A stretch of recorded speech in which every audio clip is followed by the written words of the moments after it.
Ce que j'écris quand j'écris sur les autres, de Catherine Andrieux.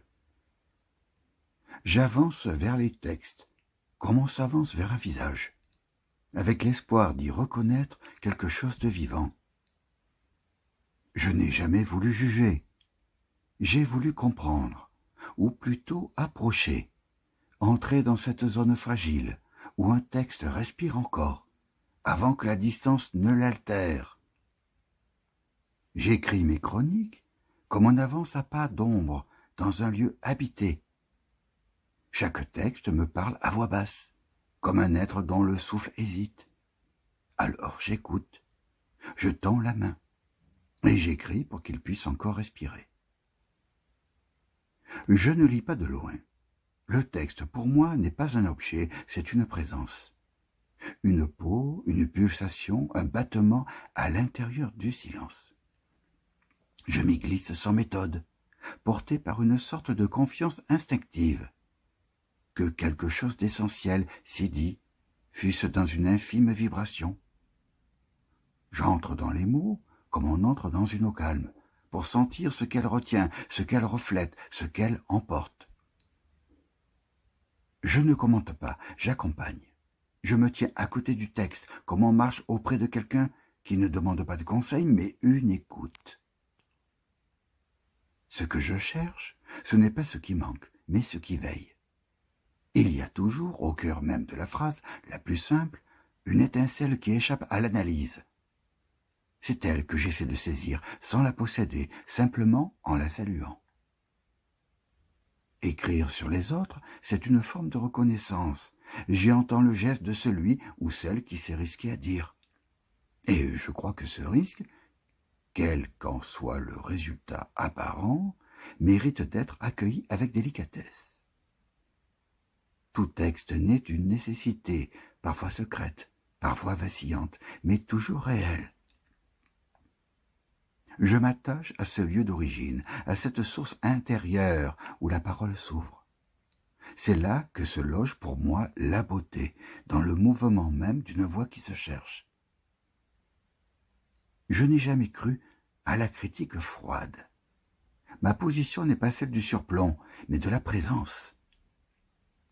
Je me tiens à la lisière, entre l'ombre et la clarté, à cet endroit où la parole de l'autre croise la mienne. Lire devient une manière d'aimer sans s'imposer, d'accompagner sans s'effacer. Je m'adresse moins à l'auteur qu'à cette part de lui qui continue d'écrire à travers moi. On me dit parfois que je rends tout beau. Ce n'est pas cela. Je ne rends rien. Je révèle ce que je perçois de lumière. La beauté ne se décrète pas, elle affleure. Elle surgit dans la fragilité même du dire, dans la tension vers le sens, dans le tremblement du verbe au bord de lui-même. Ma tâche est de ne pas la rompre, de préserver ce moment suspendu où le texte respire encore sa première émotion. Chaque chronique est une rencontre et parfois une traversée. J'y vais sans armure, je ne cherche pas la justesse théorique, mais la justesse du cœur. Ce que j'écris n'est jamais un verdict, c'est une réponse, une résonance. Un texte m'appelle et j'essaie d'y répondre avec ma propre voix, humble mais sincère. Lire devient alors un acte d'alliance, presque un dialogue silencieux entre deux solitudes. Je sais qu'à force d'écoute, on se dilue un peu, qu'à force de tendresse, on s'expose. Mais je ne connais pas d'autre manière d'être juste. Je n'écris pas pour interpréter, j'écris pour relier. Pour que quelque chose dans le grand éclat dispersé des voix demeure ensemble. Mes chroniques ne jugent pas, elles recueillent. Ce sont des constellations, des gestes de reconnaissance adressés à ceux qui continuent d'écrire malgré la nuit.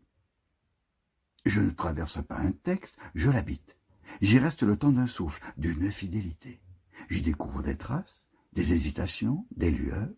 Puis je repars, mais quelque chose en moi demeure là, dans la résonance qu'il l'a laissée, et quelque chose de lui, à son tour, me suit longtemps. Je crois profondément que la beauté n'appartient à personne, elle passe, elle traverse les textes, les êtres, les gestes, sans se fixer. Mon rôle n'est pas de la saisir, mais de la laisser passer par moi, intacte. Écrire pour moi, c'est être ce passage, offrir à la parole de l'autre un lieu où se déposer un instant, avant de reprendre sa route. Et quand le silence retombe, quand la nuit se referme sur les mots, je repense à cette phrase que j'avais écrite dans un avant-dire. Merci à ceux qui veillent. C'est à eux que je m'adresse toujours, à ceux qui écrivent pour tenir debout, à ceux qui cherchent encore, à ceux qui tendent la main dans l'obscur sans bruit. Écrire sur eux, c'est les rejoindre, et dans ce geste, retrouver un peu du souffle du monde.